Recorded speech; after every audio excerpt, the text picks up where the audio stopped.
আমরা যেহেতু ঐক্য চাই, সকল মিলে দেশের উন্নয়নের জন্য চাই, আমরা যেহেতু এটা একটা জাতি, এটা একটা গোষ্ঠী, এই দেশ সকলের, সকল ধর্মের, বর্ণের, গোত্রের লোক এই দেশে বাস করেন।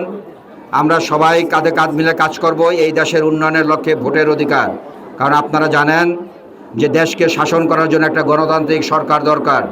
সেই গণতান্ত্রিক সরকারের উদ্দেশ্যে ইনশাল্লাহ 12ই ফেব্রুয়ারিতে নির্বাচন হবে। সেই নির্বাচনকে সুষ্ঠু করার লক্ষ্যে আমরা সকলে থাকব। কেউ কোনো ভীত সন্ত্রস্ত হবেন না। কেউ যদি কোনো ভীত সন্ত্রস্তের কথা বলে, কাজ করে, তা আমাদেরকে বলবেন। আমরা চাই সকলে এই দেশে বাস করবে, সবাই ভোট দিবে, এখানে সকল মতের লোক থাকবে। কেউ কোনো মিথ্যা কোনো কথা বলে কাউকে কোনো কিছু হয়রানির শিকার করবেন না। যদি কেউ কোনো হয়রানির শিকার করতে চান তাহলে সেটা আমরা দেখবো ইনশাল্লাহ। সেটা যে 2 কোটি টাকা চুরি করেছে, এতিমের টাকা, এই মিথ্যা অপবাদ দিয়ে তাকে জেলে রেখেছিলেন। এমন একটা জেল যেখানে মানুষ থাকার উপযোগী ছিল না, পরিত্যক্ত ভবন। কষ্ট দিয়েছেন, তারেক রহমানকে কষ্ট দিয়েছেন। 17 বছর তিনি নির্বাসনে ছিলেন, দেশে আসতে পারে নাই।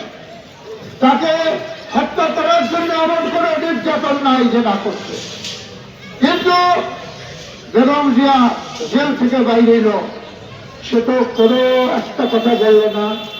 তারে যারা কষ্ট দিছে, তারে যারা দুঃখ দিছে, তারে যারা জেল দিছে, যারা পয়জন দিয়ে মারতে চেয়েছিল, খালেদা জিয়া যদি তাদেরকে একটা খাওয়ার কথা বলছে, সেখান বলে ভোট হবে।